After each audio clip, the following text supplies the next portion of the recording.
Fire-scape. Prologue. Ignis's rise and fall. Of all things born, a flame has the most fleeting life, and the quickest death. The youngest apprentice had displayed no exceptional talent, before he set off for the magma mountains with his firemaster, and the 4 other apprentices who were his rivals. He had half expected to be left behind for his lack of ability, and might have been, if Firenze was not such a stickler for tradition. 5 apprentices had always been fully trained, and so Firenze trained 5. Their small group also included 3 of the master's 4 assistants. They served him so devotedly, he might have been their puppet master as well as their firemaster. Firenze planned that they would spend several months away from the Blood-Fire clan, while his apprentices learned their final and most challenging skill: crystalling. Perfecting the art of the technique took years, but several months would be enough to realize the rudiments. Upon reuniting with their kinfolk, the master would announce the name of the apprentice he deemed the most worthy to become firemaster-in-waiting, there to supplant Firenze, when his hands and mind had grown too feeble to craft a vision, or spin the earth's bloodfire into crystal treasures and weapons. And that would be soon enough. Firenze was well into his twilight years. The unchosen apprentices would become servants to the firemaster-in-waiting, producing lesser tradable wares to benefit the whole clan, and crafting minor visions for those who journeyed from afar to seek the foretelling. Some might not have minded that position so much. It was a greatly honored one within the Bloodfire hierarchy. Not so the youngest apprentice. Through and through, Ignis craved to be the star, the reigning firemaster in command of his and all other clans. Visions of being the triumphant apprentice ruled his waking and sleeping dreams. Hungry avarice filled his heart, leaving no corner for the weakness of compassion, or tolerance, or sympathy. Such lesser emotions merely hindered a man. Ignis had no intention of being so fettered. One way or another, he would fulfill the destiny that had been portended on the day of his birth. Ignis knew well enough the legendary tale, still whispered around campfires 16 years later, of how he came screaming into the world in a stream of boiling blood under a burning sky. At his appearance, the land shook like a wet dog and cracked in half, exposing a thick and pulsing vein of the earth's blood fire. The sun was obscured by smoke and ash for weeks after. There had been dark talk of tossing the babe into the land's deep cut, as an offering to heal it. After all, hadn't the child been born of a mother already dead, targeted by one of the glowing heaven stones that rained down from the stars? A small puckered lesion over the babe's heart looked like a second navel. It proved that the child had been injured, yet it seemed to cause him no physical harm. Against all odds, the newborn survived the night of destruction, while so many souls did not, including the father. Perhaps the gorge was created for the sole purpose of taking back a cursed child, who shouldn't have been born at all, from a lifeless and half-crushed body. Death was never meant to be a threshold into the world, only a pathway from it. That might have been the end of Ignis if the clan sages hadn't forbidden such primitive action as tossing a newborn babe off a cliff into a ravine of molten blood fire. They safeguarded the orphan until the sun's haze penetrated the darkness, and the violent red flow shrank to a trickle. By degrees, the land returned to goodness, and the clan's superstitious fear was set aside. A dragon hadn't been spotted in the sky since that night, which was considered a blessing by all. The ravenous beasts tended to gobble up more men than a forest's worth of predators. Sometimes they roasted their prey, other times not. It was hard to know which fate was the worst, since no man had ever survived to express an opinion. In his mind, Ignis believed that his bloody, fiery entrance into the world heralded his awesome power. Alas, in his 16 years, he had never displayed any trace of greatness. Since he had been named one of Firenze's apprentices, even mediocrity had proved a challenge. As their group hiked along forest trails at the firemaster's rather dawdling pace, Ignis stayed close by him, trying to make up for his lack of natural ability with attentiveness. Instead, he merely seemed to irritate his master by asking too many questions. He was ordered to walk behind and keep silent. It was a fine day for hiking. The dappled sunlight offered both warmth and coolness when coupled with the refreshing breeze that stirred the summer leaves to rub together musically. Stewing in resentment, Ignace did not notice or appreciate the wonder of the world. He did as he was bid and trailed after the parade of men. Unseen, he glared at his master, and the badge of flame the old man wore so proudly on the upper half of his arm, burnt into his very skin. That pathetic canvas was wrinkled and sagging now, making the flames pucker and droop. The master's 5 young charges wore but a shoddy facsimile, an orange, red and yellow braid knotted over top their sleeves. Ignace hated the shoddy braided band, as he hated most things. Breathing hard through his nose, he vowed that he would wear the real badge of flame on his own skin one day. Somehow, he would make it happen, and he would be the mightiest firemaster ever born. It might have remained a young man's impotent yearning, if not for what Ignace discovered in the steamy foothills of the Magma Mountains. He didn't find the prize immediately, and his first month there was a hair short of torture. Learning to transform blood fire into unbreakable diamond ice treasures was hot, hard, excruciating work. Ignace endured more burns than any of the other apprentices, who learned their lessons with greater ease than he ever could. He struggled to keep pace and still he lagged behind, yet he did not give up. If he was ever to be the firemaster, he must be able to spin blood fire into diamond ice, and only his clan held the sacred knowledge of crystalling, handed down from firemaster to apprentice for longer than the clan's memory.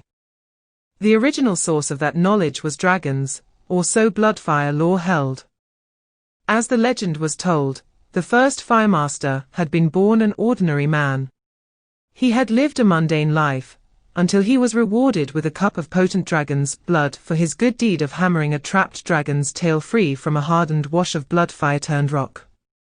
Apparently that long-ago dragon had fallen asleep with its tail dangling in a molten pool, and it had slept so long, the puddle had hardened around it. Perhaps the dragon had been dim as well as benevolent. The man had greedily guzzled the whole cup, imbuing himself with the power to survive fire without a blister, to manipulate fire, and to see visions in the flames. Through his loins, that wondrous talent was passed down to his children, and his children's children, and so on. And the Bloodfire clan was born. In spite of Ignace's best efforts, and a month of practice, when he displayed his finest globe crystals before the firemaster, the old man called them sloppy and unbalanced. He pointed out the cracks that weakened their structure, and tapped with his crystal mallet hard enough to fracture the globes into pieces. The other apprentices laughed. Ignace's heart burned with hatred for Firenze, and for the smirking apprentices, and for the lowly assistants. How he hated them all. He stalked off to hide his fury, down into the desolate foothills where no one could spot him in the hazed and acrid yellow air. It was so thick with mist, walking was like swimming, and he was soon soaked through. Ignace had no destination except solitude, yet his feet seemed to know where to go. They carried him, like a moth drawn to flame, into a shallow, high-ceilinged cave. The floor was littered with dragon bones and glittering scales. It was a worthy find, but not so rare as to earn Ignace any high regard from the others. Since dragons' remains were nigh on indestructible, not to mention enormous, a single dragon's bones, teeth, claws, scales and horns could produce enough wares to last 100 men, 10 lifetimes of hard use. The Magma Mountains had been the one and only birthplace of dragons when such creatures were still hatched. It was also where they had preferred to die, if they could make it home to grave. The cave Ignace discovered was the final resting place for at least half a dozen of their skeletons. Only one was still intact.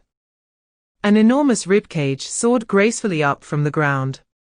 Ignace stepped inside as if it was a true cage. He stroked the bone bars.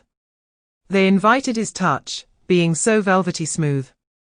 Nearly as strong as fashioned crystal, they were both hollow and light, and reminiscent of bird bones if one could disregard their grandeur.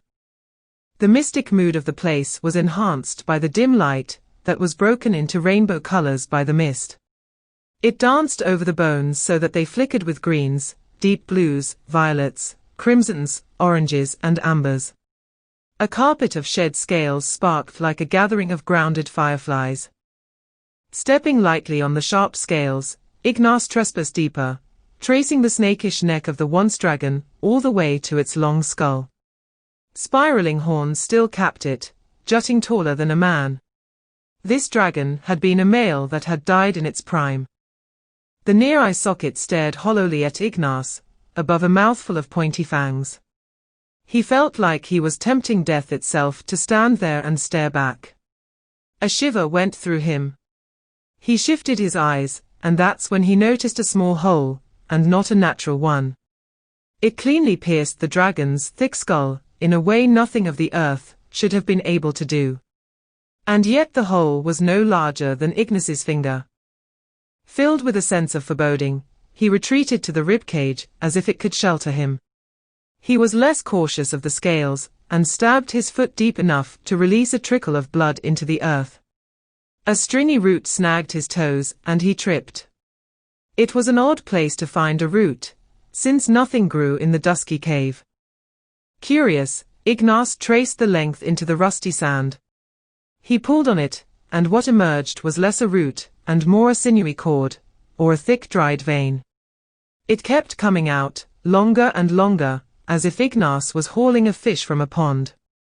After about 6 feet, the severed end popped free.